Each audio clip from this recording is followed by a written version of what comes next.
নমস্কার, দেখছেন টিভি9 বাংলা, আপনাদের সঙ্গে আমি অনির্বাণ।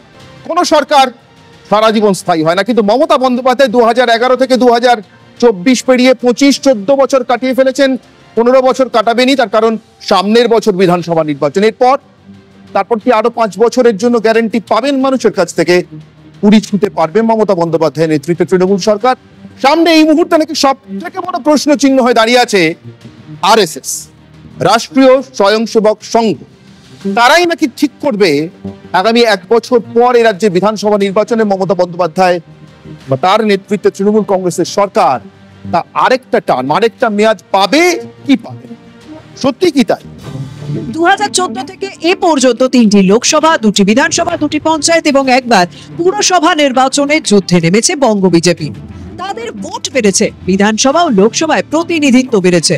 সেই সঙ্গে 34 বছর রাজ্য শাসন করা বামেদের ভোট রামে ট্রান্সফার হওয়ার তত্ত্ব ক্রমশ প্রতিষ্ঠিত হয়েছে জনমানসে। আমার আজকের বিষয় অনির্বাণের চক্রব্যূহের প্রথম প্রশ্ন, বাংলার ভোটে রিভার্স সুইং, আরএসএস ইন হলেই তৃণমূল আউট। আমার সঙ্গে যে অতিথিরা রয়েছে একে একে তাদের সঙ্গে পরিচয় করতে আসুন। আমার সঙ্গে রয়েছেন কংগ্রেসের তরফ থেকে মুখপাত্র চন্দন ঘোষ চৌধুরী, রয়েছেন বর্ষিয়ান সাংবাদিক নির্মলা মুখোপাধ্যায়, আমার সঙ্গে রয়েছেন রাজ্য বিজেপি সাধারণ সম্পাদক জগন্নাথ চট্টোপাধ্যায় এবং রয়েছেন আইনজীবী অর্ক নাগ, আইনজীবী এবং তার সঙ্গে সঙ্গে অর্ক তৃণমূল কংগ্রেসকে সমর্থন করে। আমার সঙ্গে বামপন্থী একজন প্রতিনিধিরও আসার কথা, এসে পৌঁছন, নাম বলবো, কিন্তু আমি দেখছি যে কোনো কারণেই হোক, ভাগ্যের পরিহাস কিনা জানি না নাকি পথের দাবি, আপাতত বামপন্থীদের পথে একটু দেরি হচ্ছে। মনে রাখতে হবে যে পূজনীয় সরসংঘচালকজি যে কথা, আপনারা এই সমন্বয় বৈঠক, তালিত 11 দিনের সফর, তার নির্যাস কি? তার নির্যাস একটি কথাই, পূজনীয় সরসংঘচালকের বার্তা থেকে আমরা যা পেয়েছি তা হলো যে ভারতবর্ষকে পরম বৈভবশালী করার জন্য সর্বব্যাপী, সর্বস্পর্শী এবং ভৌগোলিক দিক থেকে সর্বত্র পৌঁছানোর জন্য আমরা অন্তিম লড়াই লড়ছি এবং এই অন্তিম লড়াইয়ের পটভূমি হবে বাংলা। বেশ, জগন্নাথ বাবু অনেক কিছু বললেন, অনেকটা স্পষ্ট হলো, কিন্তু আমার কাছে এখনো অস্পষ্ট। যদি রাষ্ট্রীয় স্বয়ংসেবক সংঘ কাউকে সরাসরি নির্মলাবাবু ভোট দিতে না বলে, শতরূপ আমাদের সঙ্গে এসছেন, আমি বলছিলাম যে পথের দাবি কিনা জানি না, কিন্তু পথে দেরি হচ্ছে বামপন্থীদের আজকাল, কিন্তু শতরূপ আসতে পেরেছেন না, জোকস অ্যাপার্ট, কোনো একটা কারণে আটকে গিয়েছিলেন। শতরূপের কাছে আমার প্রশ্ন থাকবে, কিন্তু শতরূপ আপনি একটু দেরিতে ঢুকেছেন তাই আপনাকে বলছি। জগন্নাথবাবু বলছেন যে রাষ্ট্রীয় স্বয়ংসেবক সংঘ, সামাজিক সংগঠন কাউকে ভোট দিতে পারে না। যদি তাই হয় তাহলে 1 বছর পরে রাষ্ট্রীয় স্বয়ংসেবক সংঘ মাঠে নামলে, মানে ইন হলেই তৃণমূল কংগ্রেস আউট হবে, এই গ্যারান্টিটা কোথায় পাওয়া যায়? তাহলে বাংলার ভোটে আরএসএস এর ভূমিকা 1 বছর পর এখনো বোঝা যাচ্ছে কি? এই গোলকধারা থেকে কিন্তু এখনো পর্যন্ত কেউ বেরোতে পারেননি, আমি নিজেও না, আপনাদের কাছে অস্বীকার করব না। যে চক্রব্যূহ রচনা করেছি তার থেকে এরা বেরোনোর পথ এখনো পাননি, আমি দেখতে পাচ্ছি না এটা কোনো পথ খুঁজে পাচ্ছেন বলে। বাংলার ভোটে রিভার্স সুইং, আরএসএস ইন মানেই তৃণমূল আউট। শতরূপ ঘোষ আমার সঙ্গে রয়েছেন, সিপিআইএম এর তরফ থেকে, সিপিআইএম রাজ্য কমিটির সদস্য। শতরূপ, একটা কথা বারবার আপনারা বলেন, আপনাদের মুখ থেকে শোনা যায় যে বাংলায় নাকি আরএসএস এবং বিজেপি দুটোর কথাই আপনাদের মুখে শুনি আমরা, যে তাকে ফুলে ফলে পল্লবিত করেছেন মমতা বন্দ্যোপাধ্যায়। এই কথাটা কতটা ভিত্তি আছে আমি জানি না, এর উল্টো ভিত্তিও, মানে উল্টো যুক্তিও কিছু শুনতে পাই। আপনার জন্য আমার একটা প্রশ্ন আছে, সেই প্রশ্নটা এইরকম, শতরূপ ঘোষের জন্য বা বামপন্থীদের জন্য প্রশ্ন। সার্বিকভাবে শতরূপ সিপিআইএম কে রিপ্রেজেন্ট করছেন এবং বামপন্থীদেরও, আমার সেই কারণে শতরূপের জন্য প্রশ্ন, বাংলায় রামের ভোট জুটিয়েছে কারা? বাম। সব থেকে বেশি এই অভিযোগটা তো শতরূপদের সম্পর্কে আসে যে বাংলায় ঠিক যেভাবে, যে শতাংশে, যে পরিমাণে বামেদের ভোট কমেছে, ঠিক সেভাবে সেই শতাংশে রামের ভোট বেড়েছে, মানে বিজেপির ভোট বেড়েছে। শতরূপ, হ্যাঁ, প্রথমেই আপনাকে অভিনন্দন নতুন শো শুরু করার জন্য। আমি আপনার এই প্রশ্নের উত্তরের দেওয়া এবং আপনাকে একটা পরামর্শ একসাথে দিচ্ছি। আজকে আমি আস্তে আস্তে দেখছিলাম শুরুর প্যাকেজটা, আপনি যেখানে এই বামের ভোট রামে চলে যাওয়াটা যখন আপনি বলছেন, পেছনে আপনার মানে ন্যারেশনটা, ভয়েস ওভারটা যাচ্ছে, তখন স্ক্রিনে আপনারা এই ছবিটা দেখাচ্ছিলেন বিজেপির একটা মিছিলের, যেখানে সামনে রয়েছে দুটো লোক, শুভেন্দু অধিকারী আর মুকুটমণি অধিকারী। কেমন, ওই জন্য বলছি কি হচ্ছে, আপনার ভয়েস ওভারের সাথে আপনি যেটা দেখাচ্ছেন দুটো মিলছে না। মুখে বলছেন বামের ভোট রামে গেছে, আর দুটো তৃণমূলের নেতাকে দেখাচ্ছেন যারা এখন বিজেপিকে মিলছে। ওই জন্য বলছি কিছুই না, প্রথম শোতে এরকম হয়, পরের বার থেকে একটু ভালো করে হোমওয়ার্ক করে নিলে আর অসুবিধা হবে না। দ্বিতীয় কথা, আমি দেখছিলাম আপনি বলছিলেন আমাদের দেরিতে আসা নিয়ে একটু চিন্তা হচ্ছিল। শরৎ কুমার মুখোপাধ্যায়ের একটা দারুণ কবিতা আছে নালিশ বলে, তার শেষ লাইনটা হচ্ছে দেরি করে যে এসেছে ইচ্ছে করে ভালোবাসি তাকে।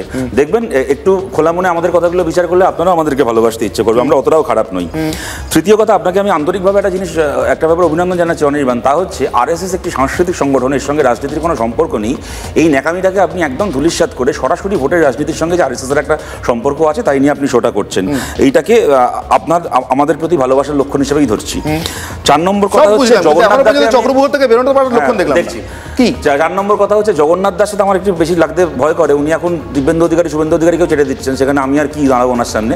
তবুও উনি বলছিলেন যে আরএসএস চায় ভারতের সম্পদকে সমৃদ্ধশালী করতে, ভারতের সম্পদকে বাড়াতে। ভারতের সম্পদ বাড়ানোর জন্য ওরা একটা ভালো কায়দা নিয়েছে, ভারতের সম্পদ পকেটে ভরে বিজয় মালিয়া থেকে শুরু করে নীরব মোদীকে দেশ থেকেই বার করে দিচ্ছে। যাক, আমি আজকের আলোচনাটায় আসি, সেটা হচ্ছে আচ্ছা অনির্বাণ, ডেফিনেটলি আরএসএস চাইবে বিজেপি সিট বাড়ুক, এর মধ্যে তো কোনো লুকোচুরির ব্যাপার নেই বা অন্যায় কিছু নেই। সত্যি চাই, তাই তো মানে খাতায় কলমে তো তাই চাওয়া উচিত। নির্মলবাবু লিখেছেন কি সব রহস্য জোর, নির্মলবাবুর লেখা নির্মলবাবুই পড়েন, আমি বলতে পারবো না, কিছু মনে করবেন না। নির্মলদা আমার খুব প্রিয় লোক, কিন্তু আমি ওনার সাথে সব ব্যাপারে একমত হবো কেন? আমি একটা কথা বলছি, দলের কাগজের আপনাদের মুখপত্রে এই লেখা নিয়ে আমি এইটা বলছি, বড় লেখালেখি হয়েছিল। আমি এইটা বলছি, আমি এটা জিজ্ঞেস করছি যে আরএসএস কি খালি এইটা চায় যে পশ্চিমবাংলায় বিজেপি সিট বাড়ুক? আরএসএস কি চাইনি যে লোকসভায় বিজেপি সিট বাড়ুক? চেয়েছিল তো, তারপরে বিজেপি সিট কমে গেল তো। আরএসএস কি চাইনি যে বারাণসীতে মোদির মার্জিন বাড়ুক? 5 ভাগের 1 ভাগ হয়ে গেল তো। সুতরাং আরএসএস চাইতেই পারে, কিন্তু আরএসএস চাইলেই সেটা ভারতে হয় বা বাংলায় হবে এরকম কোনো কথা নেই। দ্বিতীয় কথা হচ্ছে, আমি একটা কথা ওটাকে গুরুত্ব দিচ্ছেন না। না, আমি বলছি যে সেটা চাইলেই যে সেটা সবসময় হয়। আমি একটা তথ্য দিলাম আপনাদেরকে, আমার তথ্য যদি ভুল হয়, যদি আমি ভুল করে এটা বলি, যদি বাস্তবে এইটা হয়ে থাকে যে গত লোকসভায় আরএসএস চাওয়ায় বিজেপি সিট বেড়েছে, তাহলে আপনারা ভুলটা সংশোধন করে দেবেন। জগৎপ্রকাশ নাড্ডা বলেছিলেন আমরা সাবালক হয়ে গেছি, এখন অতটা লাগে না। আমরা তো হতে পারে সাবালক ছেড়ে হাত ছেড়ে দিয়েছিল বাবা, করে পড়ে গেল, তারপর আবার তো হাত ধরে নিয়েছে, হতে পারে ছেলেও বুঝেছে না এখনো পুরো সাবালকত্ব আসেনি, দিল্লি এসছে, হরিয়ানা এসছে, মহারাষ্ট্র এসছে। আসলে এটাকে আপনি যদি পশ্চিমবঙ্গ আসে, এটাকে আপনি এভাবে দেখতে পারেন। আমি আবার ব্যাপারটাকে এইভাবে দেখছি, যখন সিট কমে যায় তখন জেপি নাড্ডার বাবার ক্ষমতা নেই বলে যে আরএসএস কোনো আমাদের কাজে লাগেনি, তখন এটাই বলতে হয় যে ভাই জিতলে আরএসএস এর কৃতিত্ব, হারলে বিজেপির ব্যর্থতা, জিতলে মোদির কৃতিত্ব, হারলে বিজেপির ব্যর্থতা। আমি আমার লাস্ট দুটো কথা বলছি, সেটা হচ্ছে যে দেখুন, তারপরও আমি বলছি যদি বিজেপিকে জিতিয়ে দেওয়ার ক্ষমতা আরএসএস এর থাকে, মমতা আউট নাকি এটা বললেন, তৃণমূলকে আউট করে দেওয়ার ক্ষমতা যদি আরএসএস এর থাকে, সেক্ষেত্রে গত 3 বার যে তৃণমূল ইন হলো তাতেও আরএসএস এর অংশগ্রহণ আছে। আমি যা শেষ করি আমার কথাটা, এবং এটা খালি আমি বলছি তা নয়, আপনাদের নিশ্চয়ই মনে থাকবে জগন্নাথ দত্ত থেকে সামান্য বড় বিজেপি আরএসএস নেত্রী উমা ভারতী 2016 মমতা বন্দ্যোপাধ্যায় জেতার পরে অন্য কোথাও না, কলকাতায় এসে বলে গেছিলেন যে মমতা বন্দ্যোপাধ্যায়কে জেতানোর ক্ষেত্রে, কমিউনিস্ট এবং কংগ্রেসের জোটকে হারানোর ক্ষেত্রে আরএসএস আমরা মমতা বন্দ্যোপাধ্যায়কে সাহায্য করেছি। উমা ভারতী সেই কাগজের রিপোর্ট এক্ষুনি বার করতে পারি। আমার শেষ কথা, দেখুন কমিউনিস্টদেরকে নিয়ে আরএসএস শেষ কথা এত সহজে হয় না, শেষ নাহি যে শেষ কথাকে বলবে, এখন অনেক কথা বাকি আছে। আমার আরএসএস প্রসঙ্গ যখন এলো এবং মমতা বন্দ্যোপাধ্যায়ের কথা শতরূপ যখন তুললেন, তখন কিছু ফ্যাকচুয়াল জায়গাতে নজর রাখা যাক। আরএসএস এবং মমতা বন্দ্যোপাধ্যায়ের সম্পর্ক, আমি মমতা বন্দ্যোপাধ্যায় কি মনে করেন দেখিয়েছি আপনাদেরকে। মমতা বন্দ্যোপাধ্যায় আরেকটি বক্তব্য আমি আপনাদেরকে দেখাই। কেশিয়ারিতে মমতা একটি সভা করতে গিয়েছিলেন, এবং সেই সভা করতে যখন গিয়েছিলেন তখন কাছাকাছি সময়ে এটা ছিল প্রশাসনিক সভা, কাছাকাছি সময়ে রাষ্ট্রীয় স্বয়ংসেবক সংঘের প্রধান মোহন ভাগবতের আসার কথা ছিল এ রাজ্যে। তিনি আসবেন এবং এলে পরে তিনি কি করতে চান এবং তার সঙ্গে কি করতে হবে, কি বললেন বলেছিলেন বাংলার মুখ্যমন্ত্রী মমতা বন্দ্যোপাধ্যায়। আরেকবার একটু স্পষ্ট হোক, আরেকটু স্পষ্ট হোক, মমতা আরএসএসকে কি চোখে দেখেন, শুনে নি। আরএসএস প্রধান 17 থেকে 20 এসে থাকছে, কি কাজ দেখবেন, ভালো করে প্রোটেকশন দেবেন যেন কোনো রাঙ্গায় টাঙ্গায় না করে।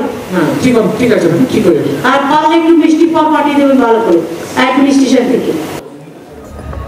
এই মিষ্টি গোলাপ এগুলো কিন্তু শত্রুরা বারবার নিশানা করে। আপনি যতবার বলবেন রামের ভোট বামে, বামের ভোট রামে, ততবার ওরা বলবেন এই মিষ্টি আর গোলাপের কথা। ওরা আবার 2001-এর কথা, কিছু ফ্যাকচুয়াল জিনিস দেখিয়ে নি।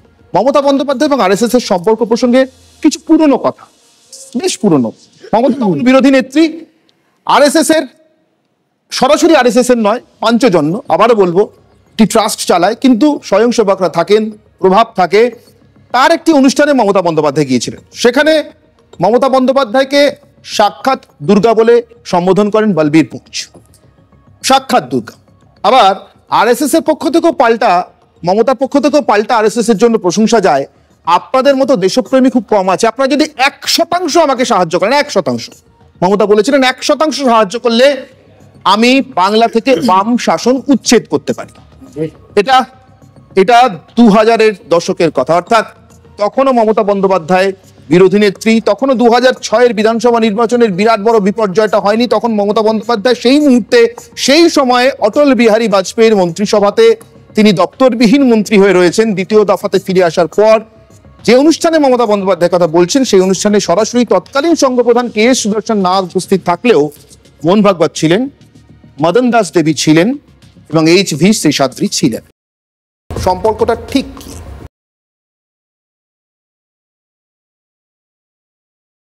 জনেউধারী রাহুল গান্ধী, শিব মন্দিরে যাওয়া রাহুল গান্ধী কি নরম হিন্দুত্বের একদম প্রয়োজন? নরম হিন্দুত্ব চরম হিন্দুত্বর জায়গাকে কিভাবে বিশ্লেষণ করছো? আচ্ছা, কোনো একটি মানুষ তার নিজস্ব উপাসনা বা নিজের ফেথকে যদি প্র্যাকটিস করে, তুমি তাকে নরম চরম এগুলোতে ডিফাইন করার তো কোনো জায়গা নেই। তোমার হয়তো মনে থাকতে পারে মা আনন্দময়ীর কাছে যেতেন ইন্দিরা গান্ধী এবং সেটা প্রকাশ্যে, আসতেন বেলুর মঠে ভরত মহারাজের কাছে, তুমি জানো সেটা প্রকাশ্যে। এইরকম একটা সোসাইটি তৈরি হলো কেন, যেখানে তোমার মতো সাংবাদিকরা, আমি ধরে নিচ্ছি নিরপেক্ষ সাংবাদিক মাঝে মাঝে চক্রব্যূহ করো, তারা সরাসরি প্রশ্ন করে একটা সফট অ্যান্ড হার্ড এই ব্যালেন্স ফ্যাক্টরটাকে তৈরি করছে এবং মনে হচ্ছে না নির্বাচনের পরে তার দেখতে পাই না, আরএসএস এর নামে, মমতা বন্দ্যোপাধ্যায়ের নামে, তোমাদের মনে হচ্ছে না নির্বাচনের পরে তার দেখতে পাই না।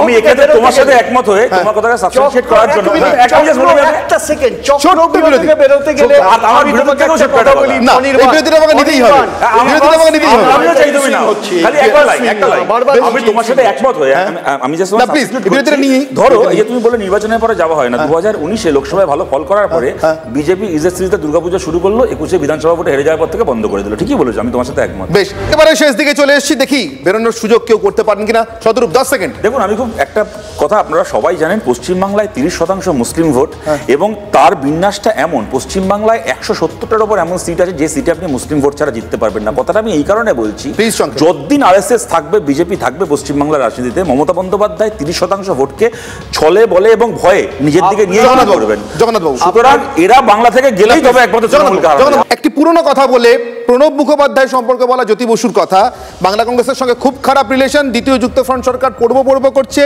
বিমানবন্দরে জ্যোতিবাবুকে ধরে একদল সাংবাদিক বললেন প্রণব মুখোপাধ্যায় বাংলা কংগ্রেসের সাংসদ বলেছেন গুন্ডামি চলছে, শরিকি গুন্ডামি। জ্যোতিবাবু বললেন প্রণব মুখোপাধ্যায়, সেটা আবার কে? হ্যাঁ, বাংলা কংগ্রেসে কিছু ভদ্রলোকও আছে শুনেছি। সেদিন প্রণব মুখোপাধ্যায়কে জ্যোতিবাবু আসলে ভদ্রলোক বলেছিলেন না অন্য কিছু? প্রণব মুখোপাধ্যায় জীবনের শেষ দিন পর্যন্ত নাকি সে রহস্য ভেদ করতে পারেননি, লিখে গিয়েছেন জ্যোতিবাবুর মৃত্যুর পর তার স্মৃতি কথা বলতে গিয়ে। আমার মনে হলো মমতা বন্দ্যোপাধ্যায় এবং আরএসএস একে অপরকে কি বলেন এ রহস্য বোধহয় আজও কেউ ভেদ করতে পারলেন না, এই চক্রব্যূহ থেকে আজও কেউ বেরোতে পারলেন না। 2026-এ বেরোতে পারবেন কিনা তার উপরে নির্ভর করবে এ রাজ্যে। নির্মলাবাবু বলেছিলেন রহস্য জোট, আমি বলছি রহস্য রসায়নের ফর্মুলা জানা যাবে কিনা। অনির্বাণের চক্রব্যূহ আজকে এখানেই শেষ করছি। সঙ্গে থাকুন টিভি9 বাংলায়।